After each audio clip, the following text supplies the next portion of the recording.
Bos días, amiguiños. O conto de hoxe titúlase O can de Milu, da escritora e ilustradora húngara Marian Maray.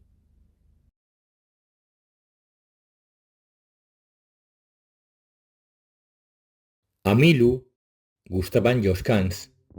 Desexaba ter un fose como fose, grande ou pequeno, salvaxe ou dócil, silencioso ou ladrador. Un día, mentre regresaba á súa casa, Milu atopouse á beira do camiño cunha bola grande e peluda. Queres ser o meu can? Chamareite Peluso. Díxolle. Como se a entendese, o animal saltou alegremente e acompañouna. Peluso e Milu fixéronse inseparables. Corrían un tras doutro, xogaban e ían xuntos ao río. Pasaba o tempo e Peluso medraba e medraba sen parar. Que patas tan grandes tiña!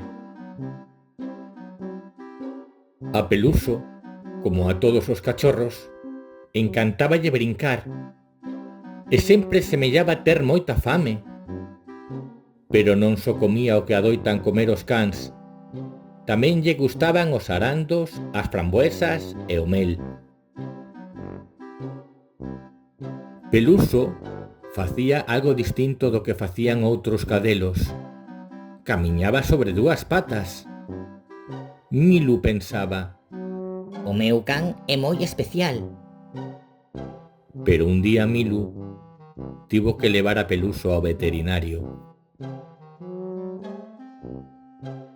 Mentres agardaban a que lles chegase a súa quenda, os demais animais e os seus donos non deixaban de mirar a Peluso, con asombro e temor. Milu non entendía por que lle tiñan tanto medo. Peluso era tan bo e tranquilo. Por fin os fixeron pasar. O veterinario sorprendeuse ao ver a Peluso e díxolle moi serio a Milu: Este animal é moi perigoso. Non te decatas de que non é un can? É un oso. De nada serviron as explicacións de Milu, que era moi tranquilo, manso e o seu mellor amigo. Meteron a Peluso nunha gaiola e levárono para o zoo. Milu ía cada día a visitalo.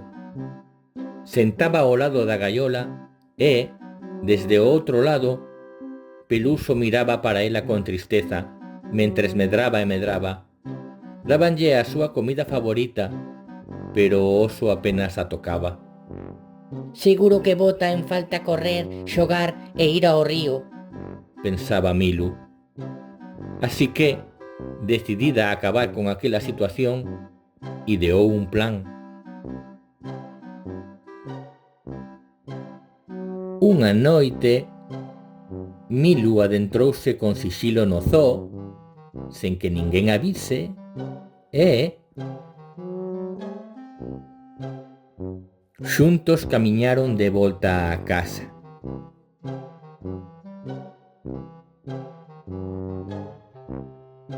E colorín colorado, este conto está rematado.